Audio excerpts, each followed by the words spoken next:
Bugs crashing your pack's party? Whether they've got paws or sneakers, your pack deserves a home that's protected from pests. That's where Wondercide comes in. Plant-powered protection made with steam-distilled natural essential oils that actually work. It kills and repels fleas, ticks, mosquitoes, and ants without questionable ingredients or overpowering smells. Safe to use around kids and pets when used as directed. Lab-proven to work fast. And proudly made in the USA. We offer sprays for pets, people, homes, and yards. Plus, spot-on treatments, collars, and even shampoos. Whatever your pack needs, we've got it covered. Founded by a pet parent looking for a better way to protect her dog Luna, Wondercide's now protected over 21 million lives and counting. You might have even seen us on Shark Tank.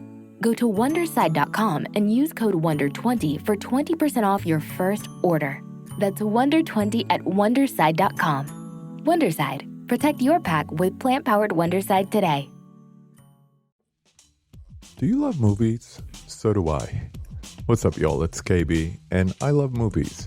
Inviting you to listen to The Conversation, a film podcast where passion meets perspective and opinion.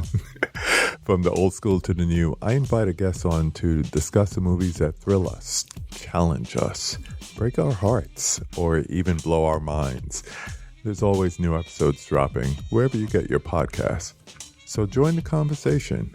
We don't just watch movies. We love talking about them too. The Conversation with KB Loves Movies, a part of Someone's Favorite Productions podcast network. All right, listen up, cabbies. I got your assignments.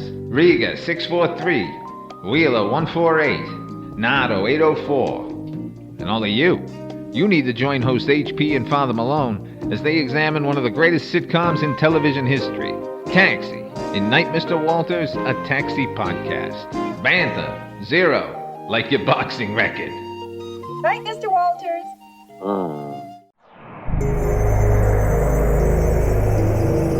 We're in Way Media.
Welcome back to Midnight Viewing, the Horror Anthology Podcast. I'm Father Malone, and joining me here are the CultureCast Chris Dashew. I don't know about y'all, but I am a fan of a huge all-beef American hot dog. You're going to get one. And joining us also is the Projection Booth's Mike White. Horace, is that you? Horace X. Tonight, we're taking a look at 2 episodes from Season 1, the final 2 episodes of Season 1. Those are Grandma's Last Wish and The False Prophet. Grandma's Last Wish, Season 1, Episode number 22. This originally aired on June the 16th. That was yesterday. 1985. Written by Julie Selbo, directed by Warner Shook, starring Jane Connell. Her first credit was a Stanley, a sitcom from 1956 that starred Buddy Hackett and Carol Burnett. Only lasted 1 season. Anyway, it also stars Kate McGregor Stewart, Paul Avery, Kelly Wolfe, and Gregory Itzin. This one's about a family that grants their grandmother one wish before she's shipped off to the retirement home. What'd you think of this one, Mike? Oh, boy. I love a wind-up.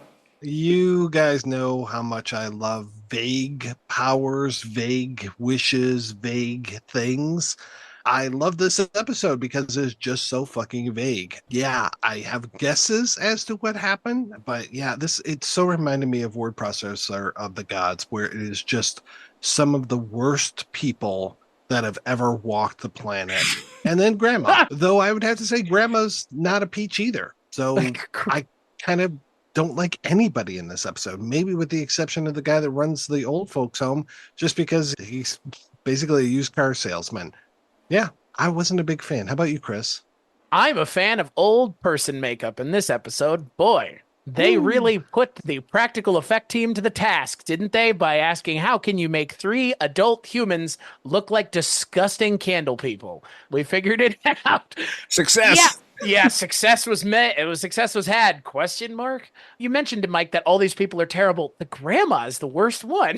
She's pretty awful. Yeah. She's written the way that no real human being is, which is completely inept even to just get up and move around the house. Like in a way that, again, it's just unrealistic. And so to pair that with some really terrible human beings, it's, man, the quicker we can get past this episode, the better.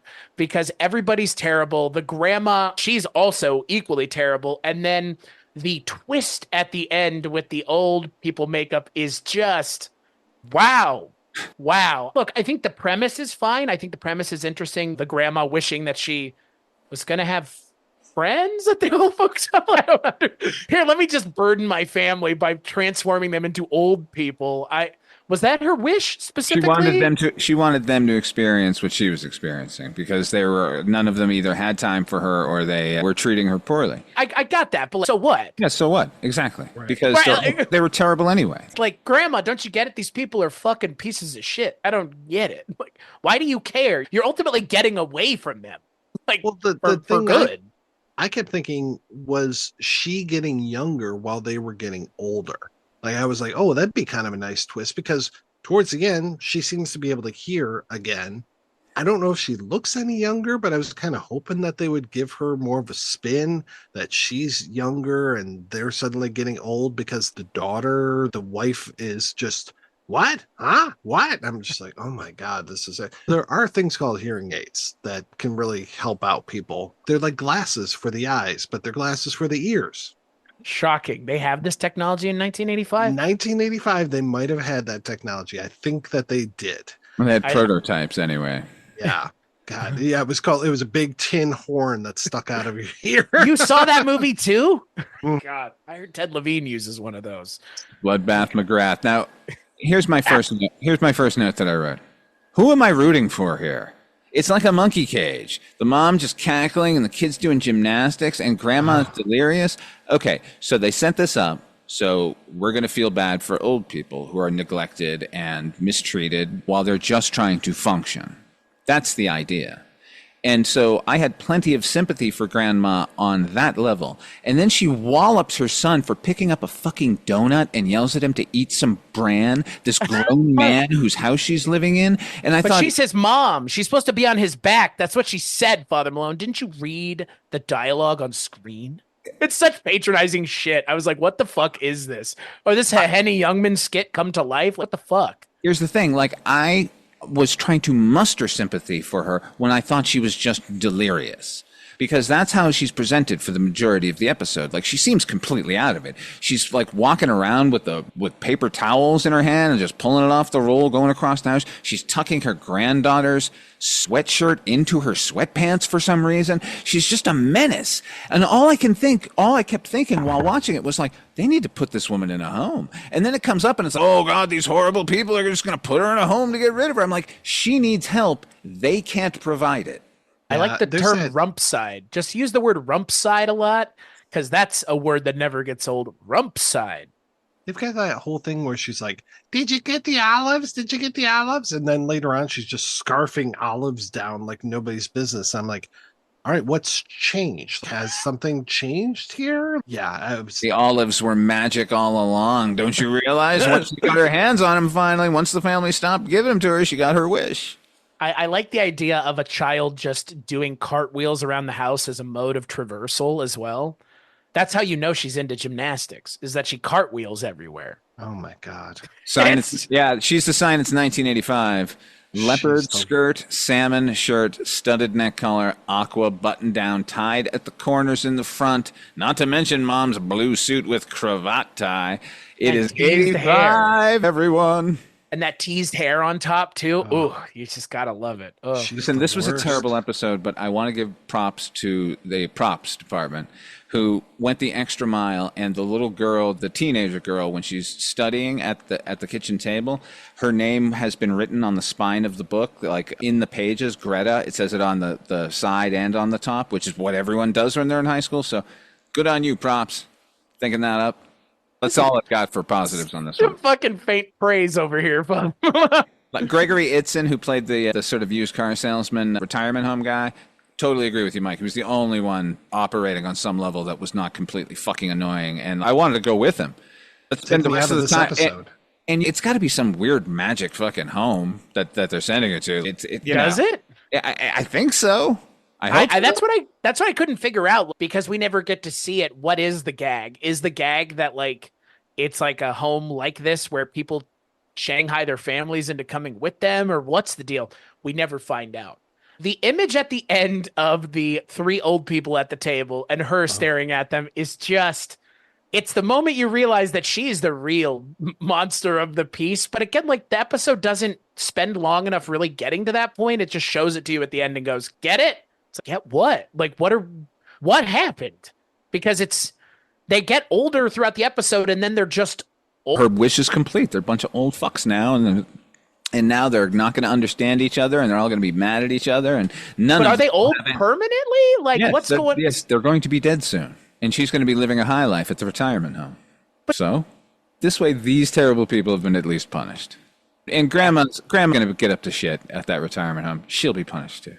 To be fair, I would want to leave a house where people said the word rump side as many times as these weirdos do. Jesus. I mentioned the director, Warner Shook. He's a big player in the George Romero family. He was in Knight Riders. He was the sort of announcer at the thing. He played oh my God, I can't believe I'm forgetting his name. But in Father's Day, he's the brother. Are we conserving energy? And when I first moved to Los Angeles, the very first theatrical performance of anything I went to see was at the Mark Taper Forum. It was called The Kentucky Cycle, which ended up winning the Pulitzer. And it was fucking awesome. And it was directed by Warner Shook. So inauspicious beginning here at Tales from the Dark Side, but he went on to greater and greater things. So he's still out there working today, mostly theatrically. He's a real humdinger, that one. Ha ha. Jesus Christ. This reminded me a lot of the episode where the grandpa just won't die. Oh, it's like, why does this show like old people? Yeah, Eddie Bracken. Yeah, it's like, what does this show's deal with like old people and like sticking around? What are they trying to say? Ultimately? I'll tell you what it is. See, both Tales from Darkside and Twilight Zone 85 are written primarily by boomers, right? Now, on Twilight Zone 85, they turned all of their fantastical notions into, why am I so unsatisfied? We were supposed to have happiness. Whereas on Tales from the Darkside, they're like, this fucking older generation, won't they fuck off and die already? Kind of like Tales from the Darkside's attitude better. Yeah. At least it seems a little bit more interesting in terms of where it's coming from versus. And mean-spirited. Sometimes the mean-spiritedness of this entire series is a benefit. Oh, yeah. Particularly when they're dealing with unscrupulous or unappetizing humans. But what about ditzy morons? Was that a segue? Yeah. It is, and I'm riding in on it. The False Prophet. This is Season 1, Episode number 23. Written by Julie Selbo. She wrote the last episode. She also went on to write the Young Indiana Jones TV movie Mystery of the Blues when Harrison Ford came back for the wraparound segment. Remember that, right? Jeffrey Wright. I fucking love that one. Anyway, the story is by Larry Fulton, and it was directed by Gerald Kotz. This one stars Ronnie Blakely, Justin Diaz. He's the Reverend character in here. 500 episodes of Guiding Light. Before that, 255 episodes of Ryan's Hope, that guy. Also stars Anne Hillary and Bill Fiore as Horace X. Why is this episode only 22 minutes long? Because the man wouldn't give him a full half hour. Horace X. Okay, this is a variation on the old Nick of Time Twilight Zone episode. There is. Oh, yeah. There is. Yeah. About a woman whose personal life is ruled by astrology, who meets her destiny in an Oklahoma rest stop. At least I assume it's Oklahoma. I'm sure it wasn't Texas. Sapulpa, Oklahoma, sir. Sapulpa, Oklahoma. She even says where she is. Sapulpa, Oklahoma, baby. Sounds a little like Sapulpa is available. Yes. He always wins. What do you think of this one, Mike? No, I don't. Who cares? Go for it. Yeah.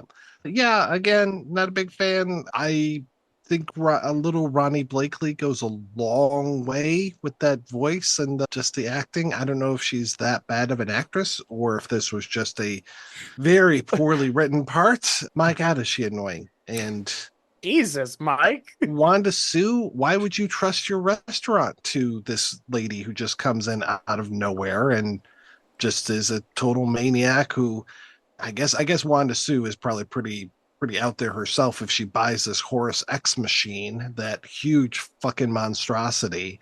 Yeah, I just kept thinking of Nick of Time and just wishing that I was watching that instead because I'm like, that makes a lot more sense. And then when the priest just shows up out of nowhere, yeah. What do you think, Chris? Boy, what I do like about this episode is that the show seems like it was taking jabs at people that exist now, because I don't know how many people y'all know like this, but I do know some people that buy into the astrology. And look, I'm not saying I do or don't, but I have met people like her. And it's like, does she deserve what happens to her at the end of this episode? I don't think so, because what happens to her at the end of this episode is pretty bad, but she's written like a complete fucking moron. And I don't know. I mean, I'm with you, Mike. Like it's pretty grating, but she does love an all beef American hot dog, and I can't fault her for that. She's a fucking idiot in this episode. I think she plays it really perfectly. Look, she's in Nightmare on Elm Street. And that's the only other thing I've ever seen her in, and she's not playing that kind of character there that she is here. I don't know. I'm with you. I feel like this was almost a blackout sketch that went on a little too long. And the preacher or pastor showing up, I was like, whoa, what episode all of a sudden? Because now we're just off the rails completely. So, Father Malone, what did you think of the final episode of the first season of Tales from the Dark Side? I was a little let down. Yeah. I think, to me, the episode actually picked up when Reverend Heat Jones of the Church of the Moment to Moment showed up.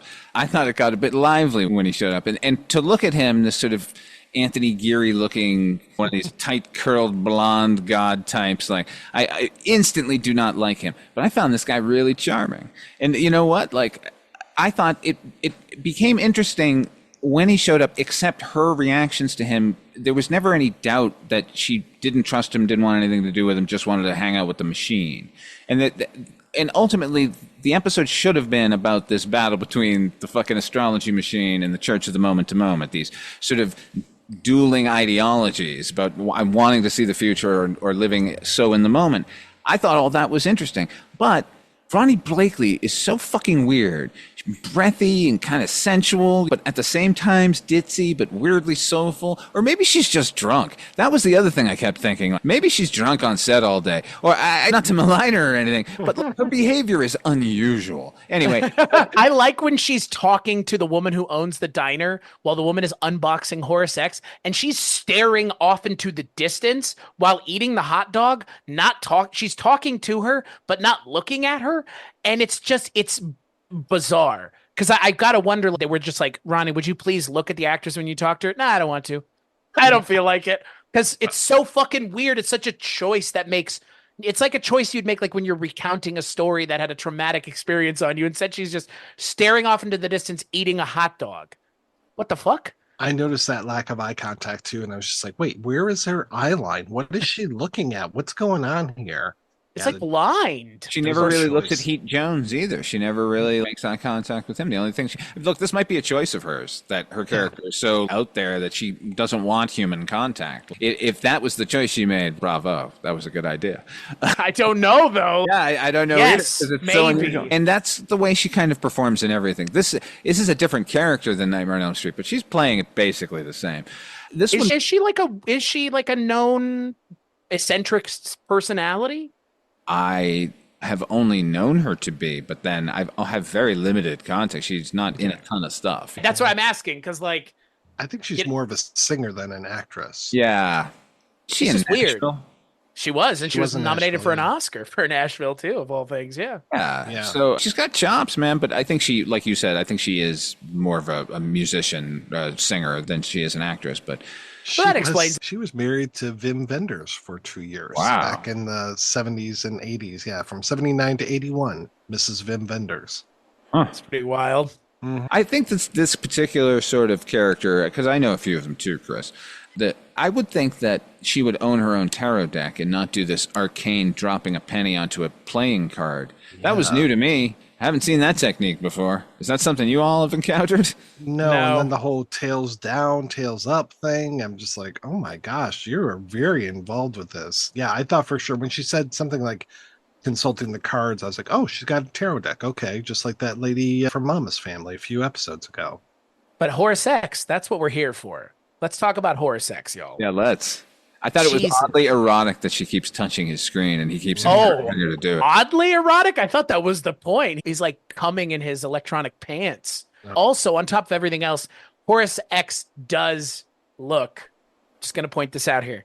Horace X looks like a penis. Oh, yeah. Oh yeah. Right? It looks like a cock. It looks like a sheathed penis vertically. So yeah, and then her touching. What is the point of this episode if not him trying to incorporate her body into his programming? I guess. It's help me.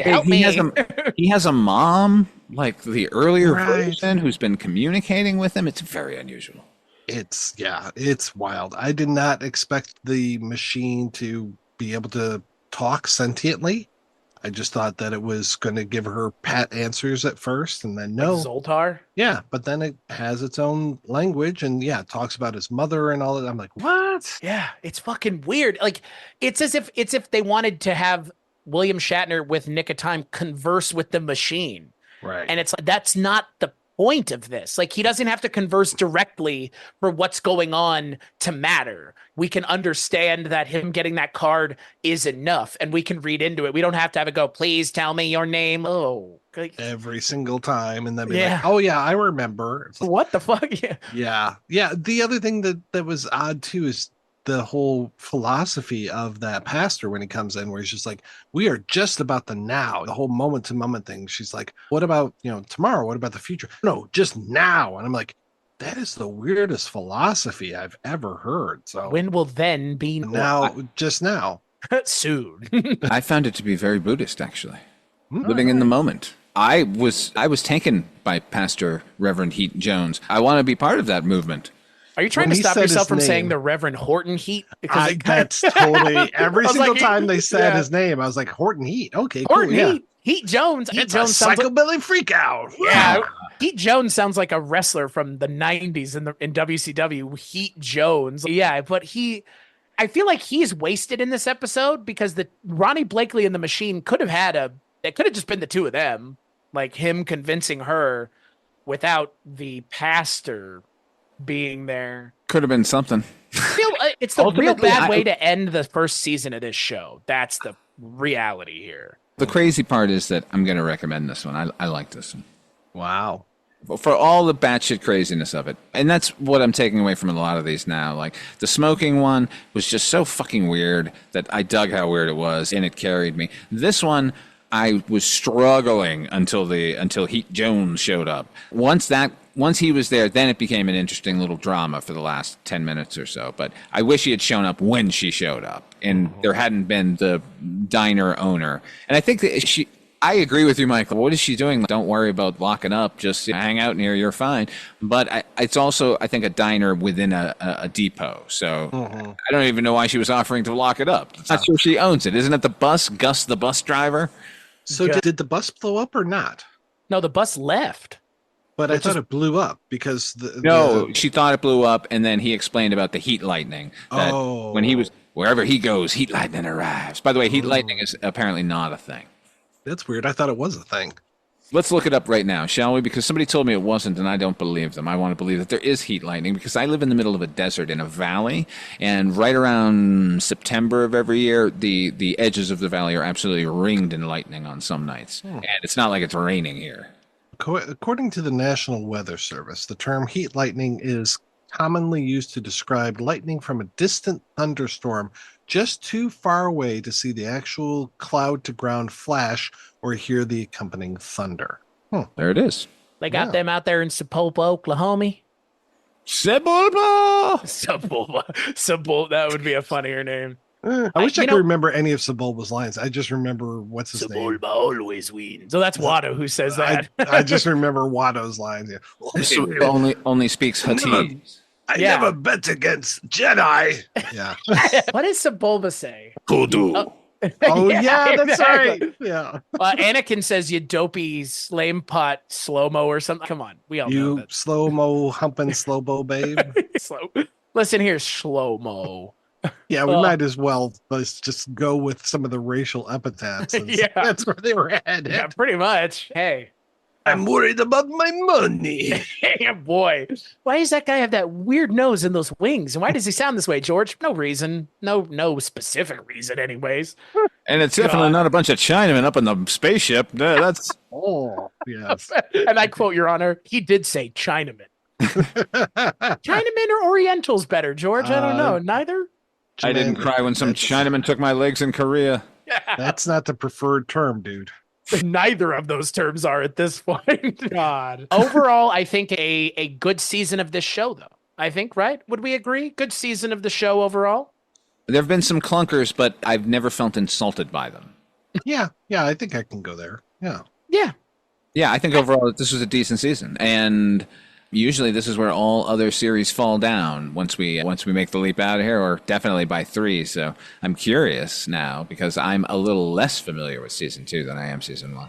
Oh, nice. Yeah, I'm excited to see where the show goes if it continues to diversify the themes and tones, or if it because Twilight Zone 85 was kind of always doing something different up until the end, and this show kind of seems the same way, even if they don't necessarily all work. I'm glad that not every episode is just some sort of supernatural thing. Sometimes it is just rogue technology, which it's not supernatural, best I could tell. There have been a fair number of technological things this season. Where wasn't there one where the kid uploads his consciousness to the Mookie and Pookie, baby. That's right. And Harry Anderson and his telephone answering machine taking over his life and his screenwriting duties. And the telephone killing that woman. Yeah. But a lot of fear of technology in this show, which it's the 80s, so makes sense. Yeah. Word processor of the god, right there. Yeah, there you go. Makes sense then, makes sense now. Yeah. Onward to season 2, I guess. Yeah, on the next episode of Midnight Viewing, we'll be taking a look at the first 2 episodes of Season 2. Those are The Impressionist with Chuck McCann. I don't know this one. I'm very excited. And the other episode is Life Bomb. Midnight Viewing, the horror anthology podcast, is a proud member of Weirding Way Media Group, and our theme song was composed by HP. Until next time, what are you working on? Where can people find it? Chris Stashu. WeirdingWayMedia.com is where you can find everything but Rankin on Bond, which can be found over at my Patreon or Mike's respective Patreon, patreon.com/culturecast or patreon.com/projectionbooth. That's where you can find my stuff. How about you, Mike? You can find me hanging out with Katana. She's got my back. That's all. How about you, Father? The souls of her victims trapped within her blade? What some people say, yes. Okay, cool. As for me, just like you guys, weirdingwaymedia.com over there. I got a bunch of shows. Thank you all for joining us here at Midnight Viewing. Until next time, try to enjoy the daylight. Midnight Viewing, the horror anthology podcast, is a proud member of Weirding Way Media. Our theme song was composed by HP with an assist from Donald Rubenstein and Erica Lindsay. If you want to hear these episodes early and commercial-free, become a patron over at patreon.com/FatherMalone. Not only are the episodes up early, but we have extended interviews and bonus podcasts where we spotlight the best episodes of horror anthologies from every series. But if you just like the show and want to help, please share it with your friends and give us a rating on your favorite podcatcher. Together we'll keep journeying through the places that are just as real, but not as brightly lit.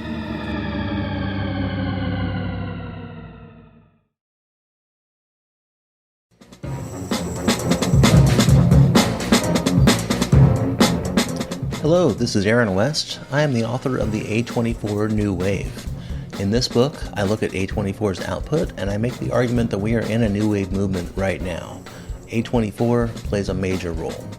This book has a supplemental podcast where each episode is a brief conversation about an A24 related topic, whether an actor, director, or even a genre. As I continue research for the book and conduct interviews, I expect to record podcast episodes with people involved with the company. You can find the podcast at cinejourneys.com or wherever you find podcasts, and we are proud to be members of the Someone's Favorite Productions podcast network.